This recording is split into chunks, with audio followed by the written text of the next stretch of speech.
mother. This afternoon at 4:52 p.m., patrol was dispatched to 6261 Dupont Station Ct, which is the Jewish Family Community Services, which is a place for supervised visits. At that location, Charity Lucille Chapman, who's described as a black female, 39 years old. She's 5'8", 200 pounds.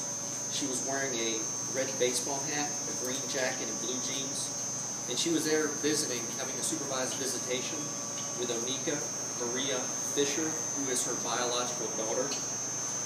Onnika is described as being medium to light complected. She's 3'10", 53 pounds. She's 6 years of age. She was last seen wearing blue jeans, a pink jacket, and on the inside of the collar, there's actually white polka dots on the inside of the jacket itself. They were there for a supervised visit. At the conclusion of the supervised visit, Charity, or Miss Chapman, actually grabbed Onnika by the hand, placed her in the vehicle, and drove off. And the car that they left in is a dark green 2000 Buick Century with Ohio license plate of FPA 4958. As you'll know from the media release earlier, we provided the media with pictures of both of them as well as a vehicle description. We've also issued an Amber Alert. We're also continuing to follow up with family members and other members of the community that may have had any contact with her. There was an address over in Atlantic Beach that we did check, which is her last place that she is known to be staying at. We did check that residence. That residence was unoccupied. Another avenue that we've looked at, we've learned that she prefers red roof inns, so we've checked all those hotels within her jurisdiction. So if anybody has seen her or her daughter, we're just asking for the public's help. We would like to have Onnika return safely. If that is by way of a telephone call that we can have right now, by calling the non-emergency number from the Sheriff's Office, 630-0500, to let us know that she's safe. But our ultimate goal is to have her return safely to us. And I'll take any questions that you may have. She felt, you knew that the mother is violent at this time? Well, we have indication from a couple different reports we had that I would describe her as being delusional in behavior and actions. Everything's pretty much been written at this time. There hasn't been any type of physical threats or any threats to do upon at this time. And no history of violence with the child and the mother? No.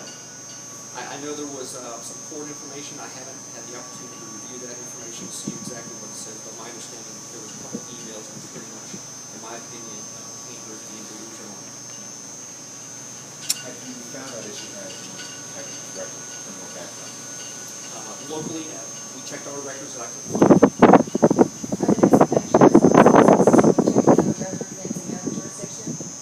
I know what part of the investigative process, we have to go through some legal steps, but basically I know the management of the Red Roof Inn and corporation and everything is very helpful. We just have to take a couple steps to check that information. But the information basically through the Amber Alert has been issued throughout the state of Florida, and I'm sure our surrounding jurisdictions are helping with this complete us as much as possible. Have you guys been in touch with other family members at this point?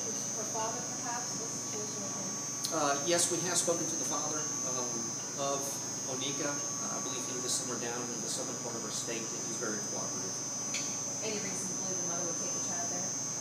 We don't know. I mean, anything is a possibility at this time, and like I said, we just need the community's help to try to get her returned safely. Is there a specific reason why she would choose a Red Roof Inn or is interested in Red Roof Inns?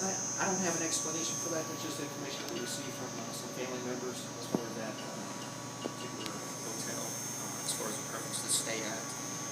We do have some other investigative strategies that we're doing at this time, and we're continuing to work through that. We'll continue to investigate this thing until she's returned safely. And after talking with family members, you guys don't believe that she's in danger or We don't have any indications to say she's in danger, but I'm not trying to minimize the seriousness of this. I mean, here you have a mother who basically the custody was removed from her, so she no longer has the custody of Onnika. She has sent emails that I've termed as being delusional, so I mean, anything's possible.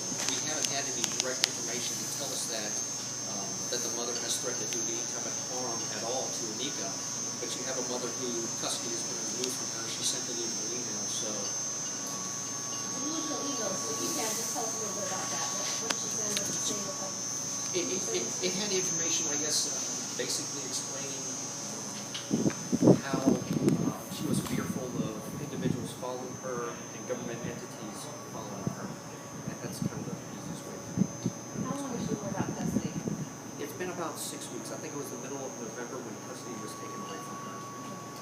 Okay. Any You further? say who has the custody of the child now? I believe that's all through the Department of Children and Families, and the business where it took place at, I don't know if I mentioned that already, was Jewish Family Community Services. That's like a visitation center. Any further questions? All right. Thank you, Chief. Thanks for your help. I really appreciate it. And like I said,